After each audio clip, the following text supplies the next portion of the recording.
सन्माननीय सदस्य 2 मिनिटं साठम साहेब। अध्यक्ष महोदय, सन्माननीय ज्येष्ठ सदस्य भास्करराव जाधव माननीय राज्यपालांच्या अभिभाषणावर आपलं भाषण करतायत। ते भाषण आहे काय वैफल्यता व्यक्त करतायत, हा एक वेगळा चर्चेचा मुद्दा आहे, मी त्याच्यावर काही भाष्य करत नाहीये।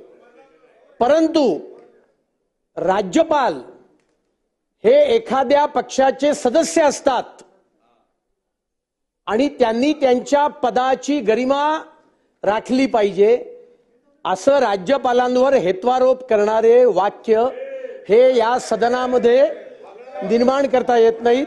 माझा पॉइंट ऑफ ऑर्डर असा आहे, त्यांचं हे वाक्य त्यांच्या भाषणातून आपण काढून टाकावं, रेकॉर्डवरनं काढून टाकावं की राज्यपाल एका पक्षाचे सदस्य असतात, हे वाक्य काढून टाकावं अशी माझी आपल्याकडे मागणी आहे। तपासून ते काढून टाकण्यात येईल।